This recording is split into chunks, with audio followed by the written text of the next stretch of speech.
Kementerian Komunikasi akan menjalin kerjasama erat dengan kerajaan negeri untuk mengenal pasti sekolah mengalami masalah capaian internet tahun ini. Menteri Komunikasi Fahmi Fadzil berkata, pendekatan itu susulan beberapa inisiatif yang bakal diperkenal Kementerian Pendidikan.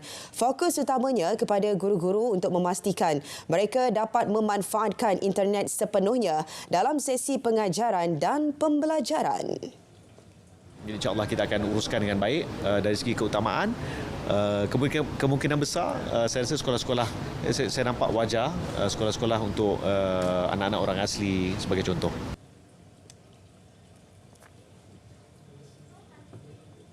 Beberapa jalan di Kuantan ditutup penuh dan berkala sempena Karnival Rakyat Pahang di dataran Sayangi Kuantan dan Padang Kemunting bermula hari ini hingga Ahad. Lencongan jalan turut dilakukan di beberapa lokasi.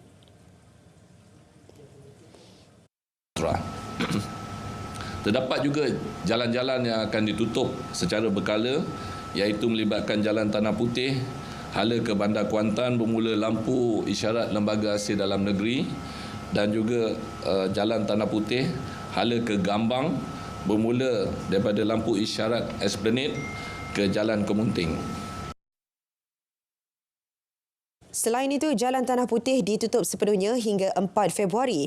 Sementara esok, jalan yang ditutup ialah Jalan Tanjung Lumpur bermula Serambi Teruntum ke lampu isyarat Teluk Sisik hingga Jalan Teluk Sisik ke Jalan Besar dan Jalan Tanah Putih hingga ke lampu isyarat Lembaga Hasil Dalam Negeri. Penutupan bermula pukul 7 malam. Dua lelaki warga Myanmar dihadapkan ke Mahkamah Magistrate Bentong atas pertuduhan membunuh seorang pekerja kebun durian pada 20 Januari lalu. Tiada pengakuan direkodkan daripada tertuduh Aung Naing Tun, 31 tahun dan Ai Kiao Lin Tun, 26 tahun selepas pertuduhan dibacakan kerana kes bunuh di bawah bidang kuasa Mahkamah Tinggi. Kedua-dua tertuduh pada pukul 2 hingga 8.45 pagi pada 20 Januari lalu didakwa melakukan bunuh dengan menyebabkan kematian terhadap Ai Kau Tin. Kejadian berlaku di sebuah pondok di Lot 2866 Jalan Camang Bentong. Mahkamah menetapkan sebutan semula kes pada 9 Februari depan.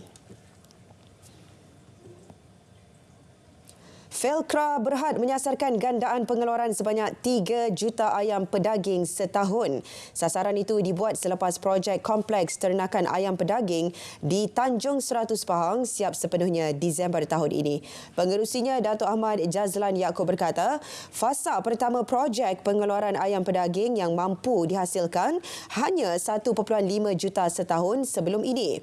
Menurutnya, setakat ini perkembangan projek perintis di Tanjung 100 sudah melebihi 80% dan berjalan lancar walaupun mengalami sedikit kelewatan berikutan faktor cuaca yang tidak dapat dielakkan. Yang telah siap telah pun beroperasi. Manakala kita menunggu reban-reban yang di dalam pembinaan, pengeluaran ayam terus dapat dikeluarkan daripada masa ke semasa. 5 pusingan setiap tahun dan kita berusaha untuk mengeluarkan seboleh-bolehnya 6 pusingan setiap tahun. Dalam masa yang sama, Felcra juga di setiap karnival yang telah kita buat di mana-mana sekalipun, kita menjual ayam-ayam yang dihasilkan oleh ladang kita di Tanjung 100 ini di bawah harga pasaran. Datuk Ahmad Jazlan juga berkata pihaknya merancang untuk memperluaskan projek kompleks ternakan ayam pedaging di Bagan Datuk Perak, Padang Terap Kedah dan Kuala Lipis Pahang. Pada masa sama, Felcra turut melihat potensi Kelantan untuk dijadikan salah satu daripada pusat ternakan ayam di bawah Felcra. Kita perkenalkan sistem padu bangkalan data utama. Pertama, ia selaras dengan pendekatan dan dasar transformasi digital. Kedua, menjamin supaya manfaat dan kemudahan itu dinikmati oleh orang yang berhak menerimanya. Dan tentunya dengan cara yang sedemikian, mengurangkan kos, mengurangkan ketirisan Dan kaedah diperkenalkan melalui padu ini ialah secara tidak langsung memaksa setiap warga negara faham tentang transformasi digital dan menggunakan sistem padu. Dengan sendirinya kita ada pencerahan kecelekan budaya dan kecelekan digital.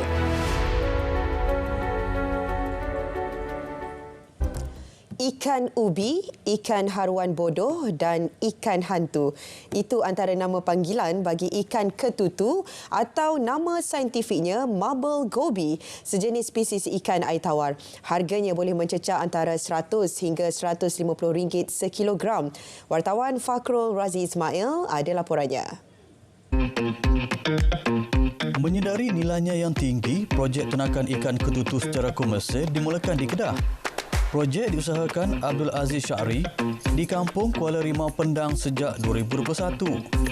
12 kolam bersaiz 20 meter kali 20 meter dibina di atas tanah seluas 0.9 hektar dengan setiap kolam mampu memuatkan sehingga 5,000 ekor ikan ketutu.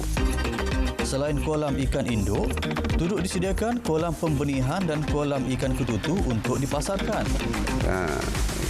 Idea untuk kita menternak ketutu secara komersial kerana kita mendapati permintaan ikan ketutu ni yang sangat tinggi, iaitu di mana orang cakap apa? Dari segi persaingan dan juga permintaan yang terlampau tinggi ini menyebabkan kita sedaya upayalah untuk menternak ikan ni.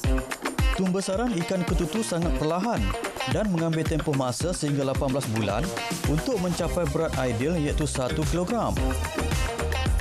Ia mampu hidup di luar air untuk jangka masa selama 72 jam selagi badannya masih lembap.